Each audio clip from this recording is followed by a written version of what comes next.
Hey everybody, Leticia here this Monday evening, July the 20th. I hope you've all had an amazing weekend. As you know, I've had a really busy weekend along with fellow patriots from across Canada. So many of us were at our weekly gathering at Queen's Park, which later morphed into our March to Unmask.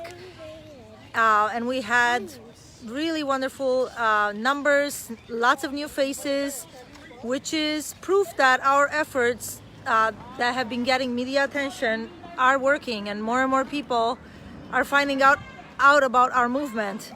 And as you also know, yesterday, July 19th, was the day for a national initiative called the March to Unmask, which I want to give a lot of credit to Ryan Kulbaba, Kulbaba. He's the organizer, the founder of the Facebook group called A Celebration of Freedoms and Rights. And thanks to his efforts and that of so many patriots across the country, this resulted in an event that took place in 15 Canadian cities, coast to coast. Okay, patriots from all over Canada have gathered in their respective cities, all the way from Vancouver to Halifax. And they've gotten media coverage. Of course, they're being called COVIDiots and all this negative stuff. But you know what? All the thinking people out there, seeing other Canadians questioning things and taking a stand for their freedoms, are gonna feel encouraged. And my faith and my hope is that now, in all these Canadian cities, people are gonna start having weekly gatherings, as we have been having at Queen's Park every Saturday in Toronto. And it's nighttime, I hardly have any light, so I'll keep this brief. But at the very least, in Hamilton, and by the way, big kudos to Justin Long, the organizer from Hamilton. Big kudos, you know, he is a regular guy, regular person like you and I, and he stepped into his power, he stepped into his leadership and said, you know, we're gonna have a march in Hamilton, it's gonna happen. And you know what?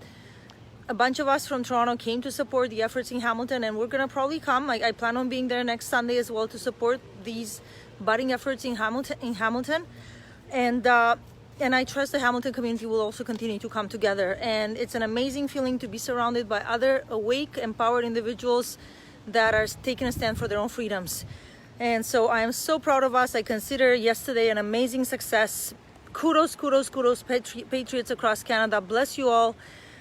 You should be proud of yourselves. And so yeah, we have reasons to celebrate. And one more thing I wanted to say. By now, a lot of you have become aware that you have a right to medical exemptions when it comes to the mask issue in municipalities across Canada.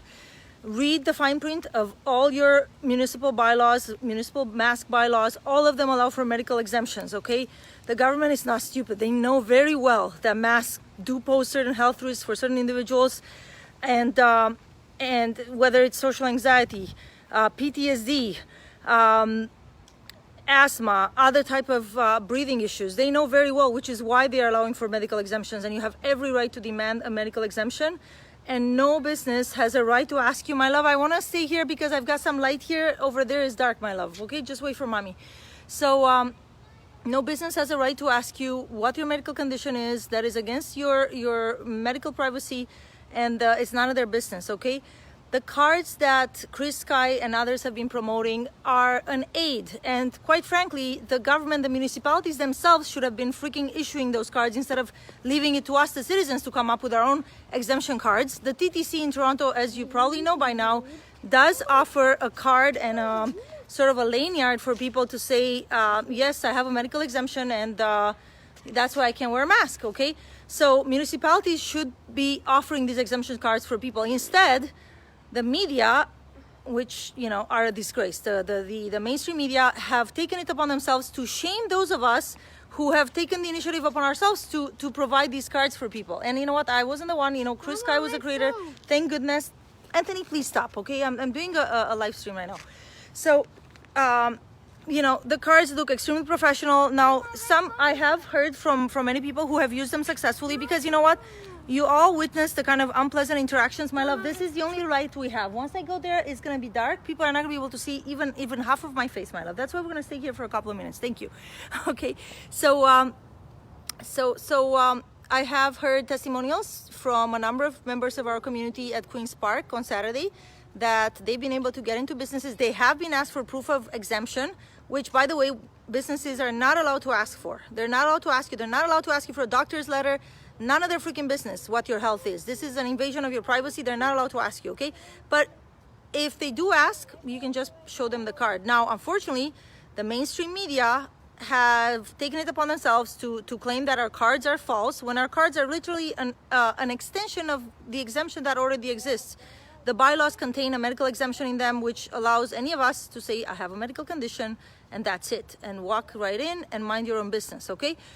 So that being said, I would say the cards do serve a purpose, because many people would rather not be confronted with the kind of unpleasant interaction that I had to partake in the other night when I was shopping at the wine rack, and this gentleman, if I can call him that, tells me that no, there are no medical exemptions because I spoke to a doctor. There are no medical exemptions, which is absolutely contrary to what the wording of the bylaw says or states. Okay, so know that medical exemptions are a part of the bylaw, and no, you don't have to provide any proof. Okay, now that being said, and this brings me to the very important next stage of the conversation, which is employees in many stores, in businesses across Canada, are now being demanded to wear these masks for hours and hours on end. Okay, and I was disturbed to find out from one of my personal contacts that one of her friends who works at Lowe's, and she has asthma, she's being forced to wear a mask throughout the shift. She went to her family doctor, who declined to write her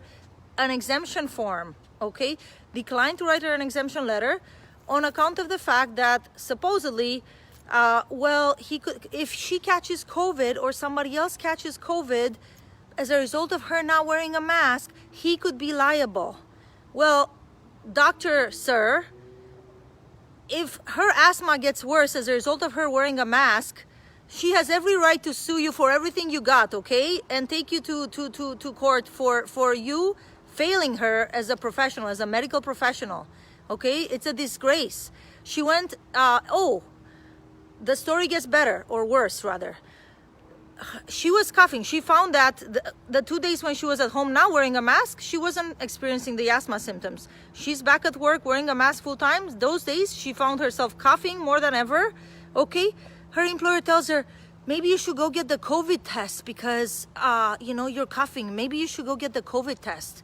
She went and got the COVID test. She came back negative, which is, thank goodness she came back negative. She could have very well came back positive, and there are consequences to testing positive, as you all probably have learned by now. You have to quarantine yourself for 14 days. All of a sudden, your medical information is now provided to the police.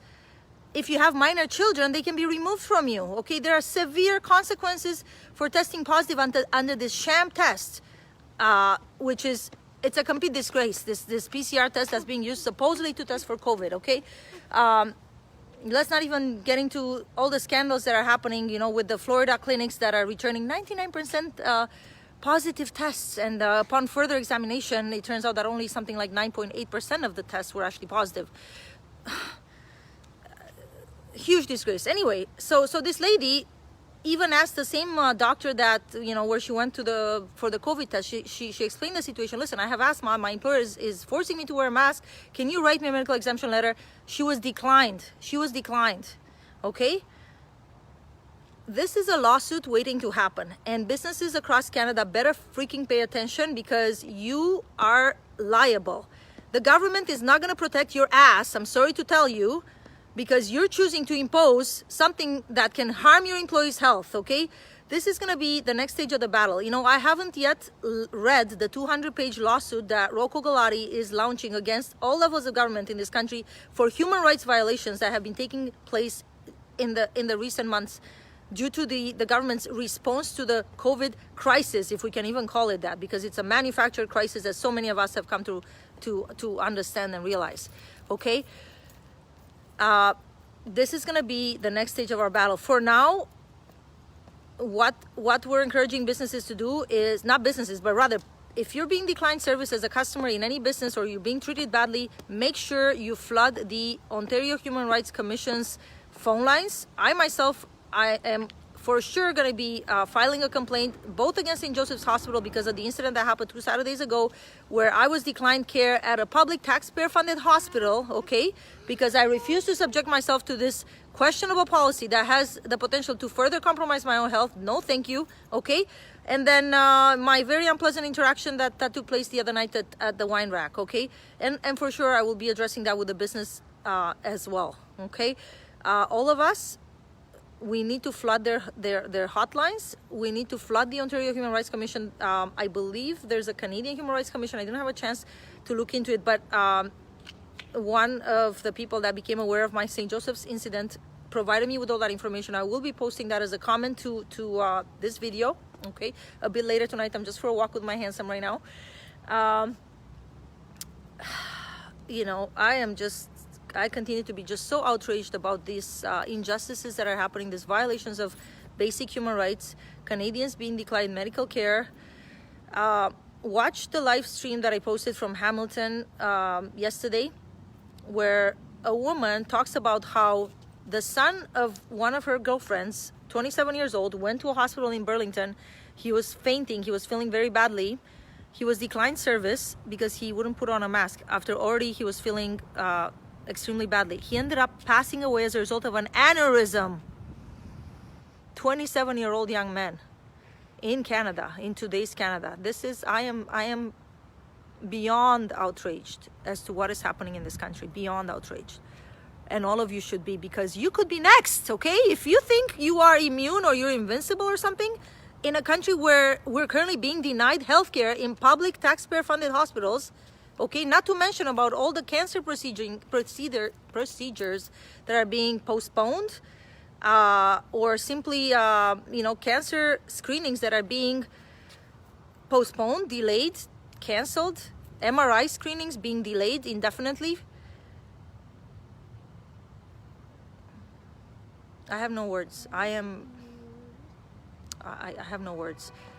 Please do everything you can. Take a stand, complain to the Human Rights Tribunal Commission, complain to your MPP, complain to your MP, complain to your city councilor about, again, businesses not respecting the health exemptions, okay, which we have every right to. And again, nobody's business what our health is, okay? You don't have a right to this. You don't have an obligation to disclose your personal health status to any random person. They're not your family doctor, okay? Please know that, okay? And do not let yourself be intimidated. That being said, hi everybody, much blessings to all of you. So I just want to let you know, my incident at the wine rack the other day was an exception. By and large, I've walked into small, medium, all kinds of businesses. Anthony, please stop throwing rocks at me, mi vida. Come on. I don't want to have to go to St. Joe's again, my love. No, don't do that, okay? Thank you. Anthony, please. Okay, guys, I'm gonna cut this short. But sorry, what was I gonna say? What was the last thing I was gonna say? I got sidetracked. Sorry, he's literally throwing rocks at me right now, so I'm gonna let you guys go. I will keep you posted as to all our initiatives. Please join our efforts from wherever you are in Canada. Check the celebration of freedoms and rights page. Check the March to Unmask initiative. Search for that in Facebook. If there isn't an event happening in your city, you can be the one to start one. I feel lucky because, you know, I live in a city where we already have a number of leaders. I align myself with a movement that was already here. You can be the one, though. You can be the one. We are the ones we've been waiting for. Our government is not serving the public right now. Our government representatives, by and large, are not serving our needs. So if we're not gonna take a stand for our own rights and our own future, like I said, if Jesus comes, fantastic, I'll be happy. If good aliens come to rescue us, fantastic, I'll be very happy. But until that happens, my friends, the onus is on us to take a stand and stand in our power and take a stand, do whatever the hell we can. Whatever, well, I don't want to use such language, but sometimes I use, because I am passionate and I am outraged, really, as to what's happening. I know. Thank you all for your support. Thank you for your stand. Stay strong. Okay, and know that you're not alone out there. We are the silent majority, and growing numbers of people are waking up and standing in their power and questioning what we're being told by the mainstream media and our government representatives.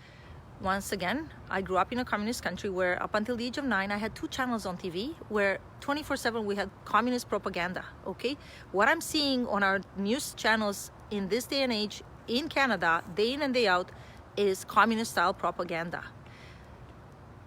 I'm telling you from my own experience of having grown up in a country where there was no freedom of speech, where any dissidents were thrown in jail, never to be seen again. You do not want to be in that sort of a society.